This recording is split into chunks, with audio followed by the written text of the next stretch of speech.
We're back again on the Kasi Talks. We're joined now by Paul Njabulo Vilakazi, who is an author of a book called The Power in a Slave's Mind. Thank you very much, Paul Njabulo, for joining us today. So I want us to talk about your new book. Yes.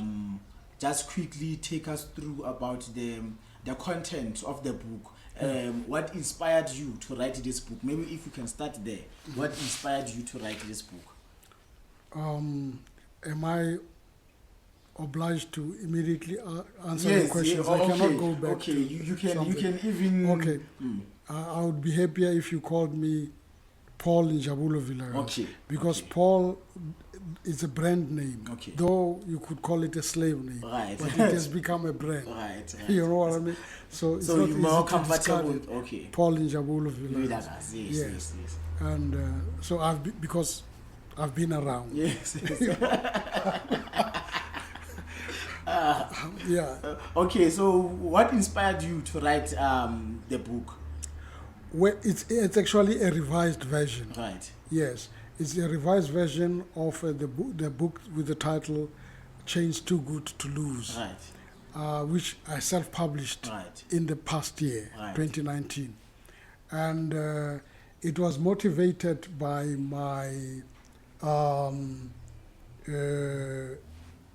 by the drive in me to move people towards thinking more of African governance Okay. than to be caught up in the maelstrom of the concept called politics. Right.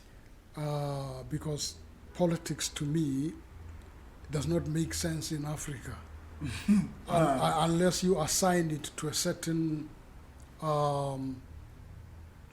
category of doing things within governance. Say, for instance, I get to be some kind of too colorful a thinker. So, say for instance, you had a Department of International Affairs. Then you can place politics there, Department of International Affairs. and Political Affairs. And because it is in that space Right. where the very tough minds meet, where there is a lot of give and take. Where you're engaging Right. the international world, that is not necessarily all African. Yes. So some will say that politics, it's issues that are affecting people, and when you are governing people, you are surely dealing with those issues that are affecting people. Maybe it's a definition. Right. It's what you're saying. You're giving a definition Yes. of how people understand politics now. I have moved further. I don't care for anybody who calls himself a politician. Because, you know, if you call yourself a politician now, you are saying, look, I'm a scalem. And, you know, I'm a scalem, and I operate in the realm of scalems. and it's dog eat dog and all that. Yeah. You know what I mean? We should lie. In Africa, dogs don't even eat other dogs. So we don't know where the concept of dog eat dog comes from. You understand? Because our dogs are very controlled. Right. They are, you know, in a space where they are respected and they have a place. So you can't even talk of dog eat dog. Right. And also abusing the animal kingdom by always attributing some of our very evil traits to animals all the time. So, you know, yeah, I get you. So maybe if you can highlight us, what are the issues that you cover in the book, or what are the topics that you cover in the book? Yes, when I first wrote the book and I self-published it, I was in a hurry to say to people, listen, you can do better than the present three elephantine political parties with the object of going on to eradicate politics altogether. You can reclaim your Africanness and in the realm of governance. You can go to the anthropological African way of governance. Okay. You should research. You should not be lazy to do that. And keep on saying politics is a dangerous game, you know, glibly so.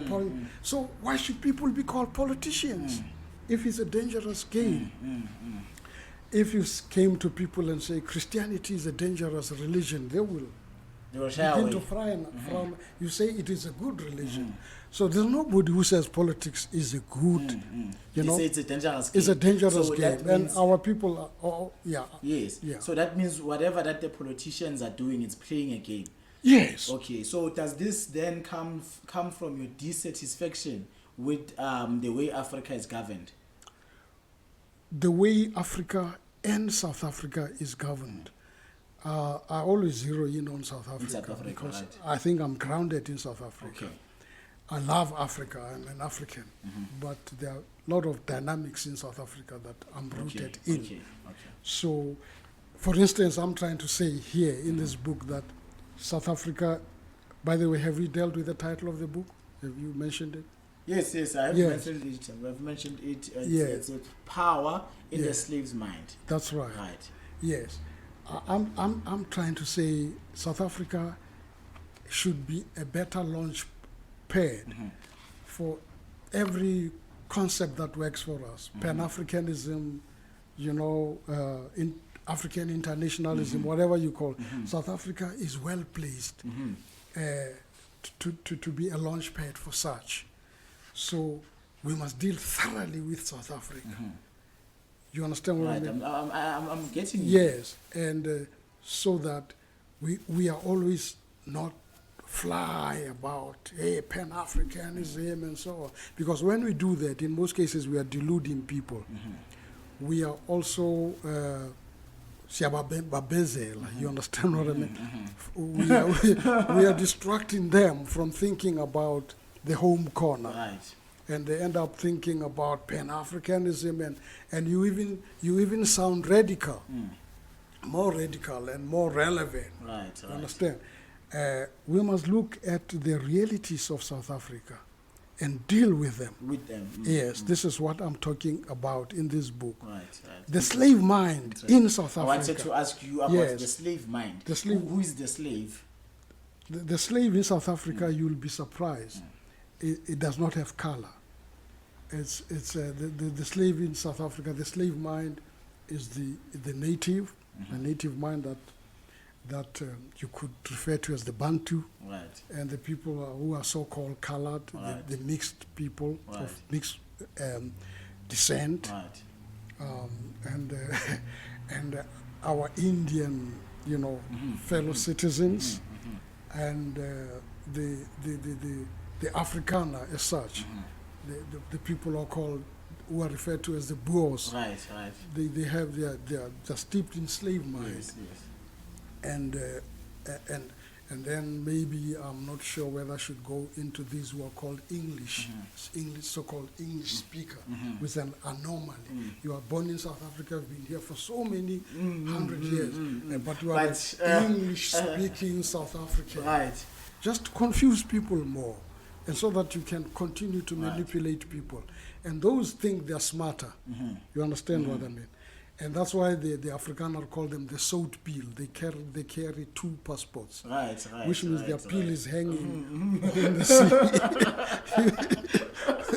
I understand you. They are affected by the salt of the sea. You understand what I mean? So this power that you're talking about, I want to understand this power. So we've already discussed the slave. Yes. Right. So what is this power? Because in understanding some ordinary South African dynamics, it seems like the majority do not have the power. The majority of South Africans do not have the power. It's only a certain selected few people who have the power. But again, I would like you to explain, what is this power? Well, there's nobody who has the power presently in South Africa. Some have managerial power. Yes. They're managing for people like Donald Trump, you understand what I mean? Putin, and many others. They're managing issues. So it's managerial power that you talk about. Managing for China all that, you understand? So it's managerial power, which is not real power. You see, we have not yet gotten the power. But because this kind of power that I'm denoting now,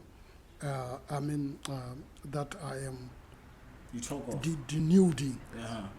This power that I'm denuding now is a kind of a power that the slave thinks he has. All right. The slave thinks he has the illusion. Power. Illusion. Right. You see, yes. So now, in just unpacking it nicely, what does it have a negative effect on the people, this power that is in the slave mind? Because when we look at the subtitle of your book, you say it is more powerful than the atomic bomb. Yes. Power in the slave mind, yes, is more dangerous than the atomic bomb. What is this danger that this power poses? How does it become dangerous? It is worse than weapons of massive destruction. I mean, they have been destroying us for more than 500 years, and they continue. The genocide has always been rolling. They continue to destroy us, you know, and they would even say, put us in pockets, that you were less enslaved than those who were enslaved in this fashion. There were Malays in the Cape who enslaved the real slaves and the Khoisan, and you were not actual slave because you are in the jurisdiction and jurisprudence of Mushweshwe and Shaka. But they manipulated even those and took power from them. Absolutely. You understand what I mean? Of course, using religion more than anything else. People will be surprised. I'm a former minister of religion. Right. Served for 34 years until 2007 when I resigned from the church. I resigned. You resigned? Yes. Okay. There were no charges against me and all that. I called it quits. Voluntarily? Yes. And people get surprised. How do you call it quits from a calling? But people retire as well. Pope Benedict retired, was the first pope to ever retire because he could not take a lot of nonsense. Pope Francis of the Roman Catholic Church now is said to be very controversial. He's speaking to issues and he's speaking his mind. He might be burned out and retire. I was burned out by American kind of influence on my church, in which my umbilical cord is. So you felt like you are just managing, because if you're saying there was an American influence. Oh yes, there was American power, so much power. You know that. Even if it's called African American, because you know most of the African Americans, if you call them Americans, brother, I'm African American. You understand what I mean? But it was incidentally the African American from 1892 that came to snatch even the liberation momentum from the jaws of the Ethiopian movement that preceded the ANC. I'm writing about those things. Yes, yes. And driven by the colonial society of America. Right. Because the vice chairperson of the colonial society of America was a mulatto. Right. You know, they call them mulatto there. Let's discuss it further on the next episode after this.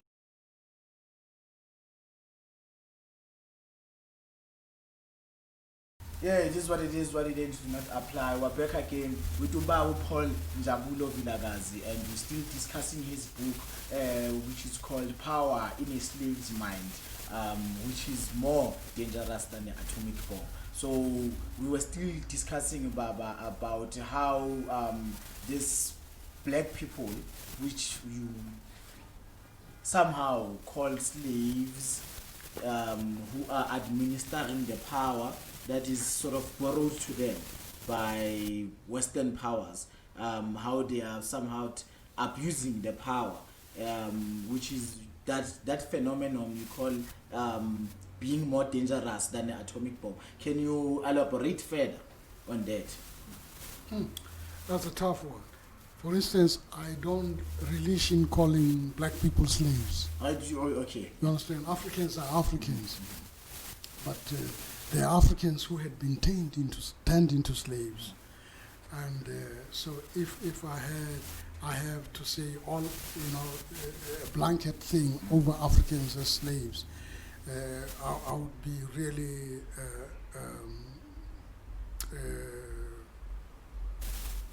defeating, what I believe in. So the thing is, they are these people whom a lot of people have written about, who have slave mentality. Most of them are politicians. Right. So especially when a person becomes a politician, he gets steeped into slave mentality without knowing it. And politicians, by the way, are not liberators. That's why they talk of freedom. Freedom is something else. Liberation is something else. And so freedom, sure, it is okay. You can try to actually differentiate the two. Yes, a very checkered. It's a checkered word. Freedom is a checkered word. It's like taking slaves to America. This friend of mine said these Africans who went there voluntarily, but my history told me that they were taken by slave ships were called Jesus, some of them Virgin Mary, and that's a checkered history. Right. And so politics has very dangerous history. So you can imagine, if you wish your child to be a politician, you are wishing your child to be a monster. And a monster will end up auto-cannibalizing, and cannibalizing others. The more you say, you groom children. By the way, the word groom also has been tainted by other things. But the word you nurture children to be politicians, you are actually destroying them mentally and spiritually. And it is only African concepts of governance, including African knowledge systems, that can really save Africans from the monster, from this poisonous thing, more dangerous than Khalipirim, called politics. Even if they say we are into the playing, level in the playing fields and level in the playing fields and so on, it does not make it more glorious. It does not make it necessarily angelic. It's highly demonic. Maybe if we can delve deep into these African knowledge systems of governance. Yes. Because in my understanding, governance across each and every part of the world, it takes almost the same pattern. It has the same pattern that a certain section must manage this part of society, a certain section manage that part of society. So as we know, in society there is the education part of society. Then there will be a minister that is governing that sector. And then there will be another sector of society, which is the economic part. There will be a minister dedicated in doing that. And it's like that all over the world. That's what governance is. So is there any different way that maybe African indigenous knowledge can suggest? We don't do things because the so-called all over the world is doing them that way. I was very young when I had Murana Mushweshwe, bearing Mushweshwe saying on television, which means the word of the people is the bull. Right. And ANC keeps on talking of we are, but they are a collective of clowns, of course. You understand? Okay, They've stolen that. They've stolen that from, and some of them have this memory of collectives. Like, going to initiation schools, things are done. You are being taught to do things as a collective. All the way. That's why. So Mshosha isn't he talking about the dictator? No, Linsula Sishaba Kipoho. Yes. It means the word of the people carries the weight. Oh, the weight of the people. Yes, carried the weight. Yes. That's why that in African governance we have Hota, you have and you have Mushate, which is a corruption of something.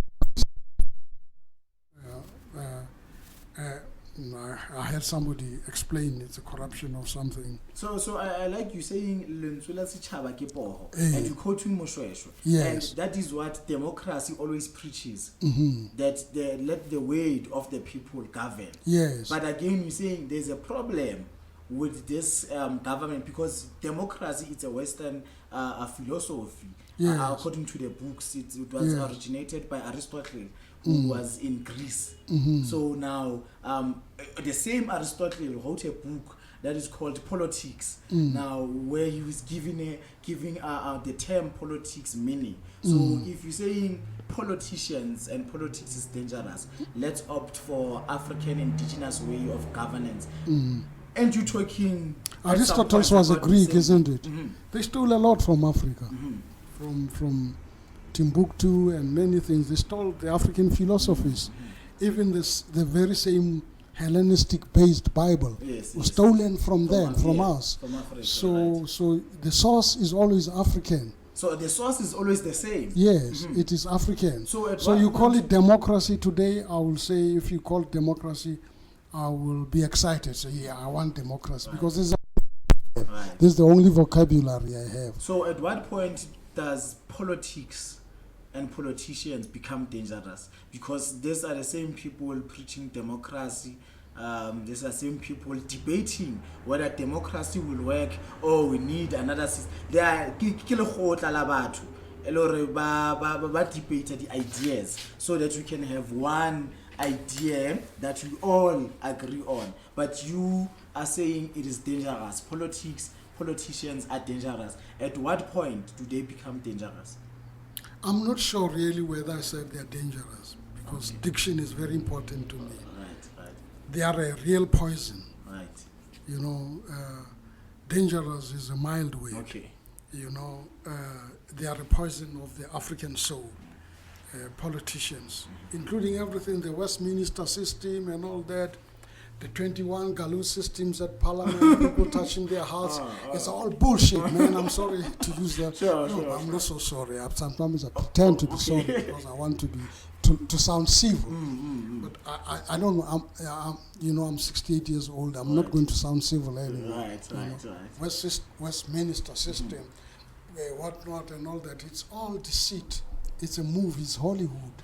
So African governance is not about Hollywood, man. It's not about Parliament is opening today, we dress up to kill, all that rubbish, you know. It's all colonial rubbish. And if you don't clean that up, what are you really cleaning up?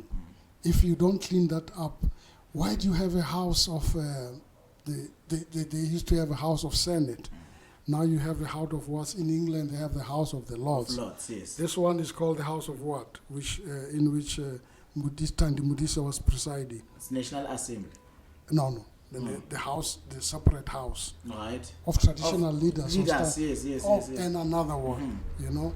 I know that I sound a little stupid not knowing these things happen. No, you don't. It's because I don't care for them after all.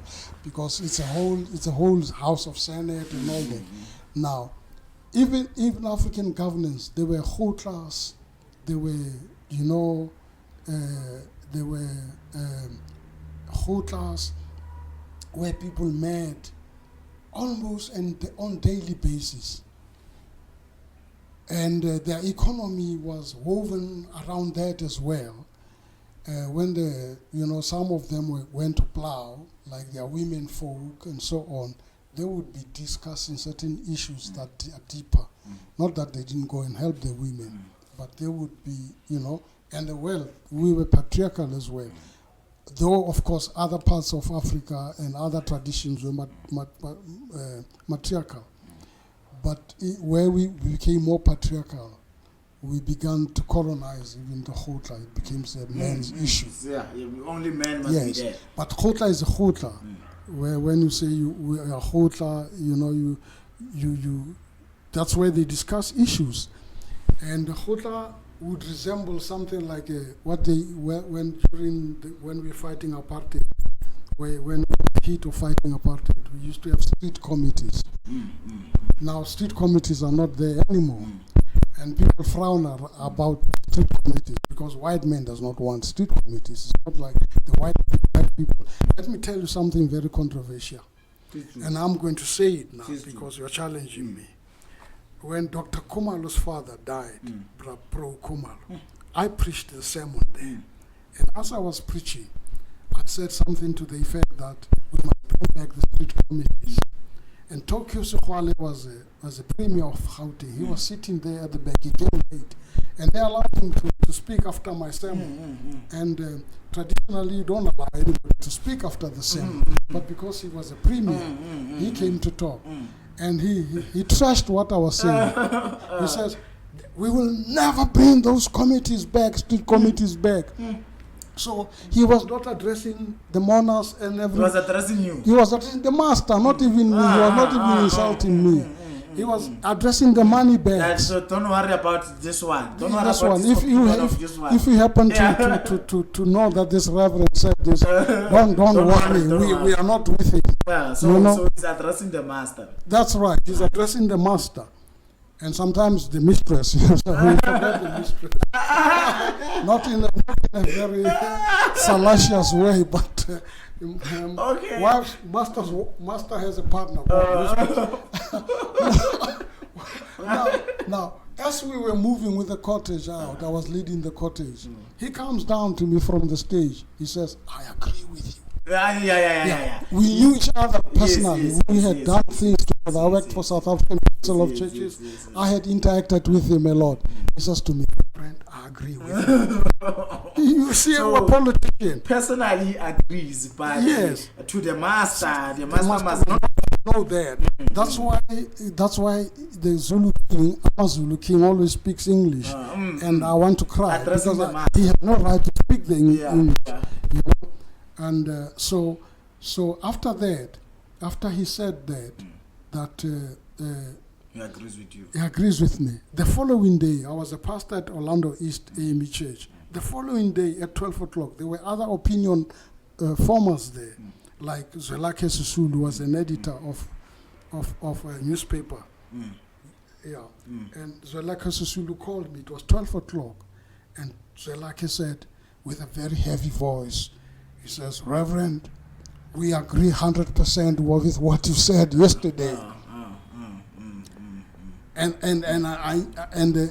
it was very intriguing to me because I saw Vilakazi was seated next to Jesse Duarte. And I don't think Jesse Duarte likes me. Yeah, man. So I'll tell you one day why he don't like me. Thank you very much, Mr. Paul Vilakazi. But you always insist that I should add the middle name there. Njabulo and Vilakazi. And you know why I'm not adding the two? Because at some point you talk about indigenous knowledge, and at some point you're talking about Western ideas that must be done away with. So I'm playing a trick right there. Thank you very much for watching this episode. We'll be back with another episode every week. We'll be doing these talks. So do join us on social media platforms and share our video. Thank you very much for watching. We're done.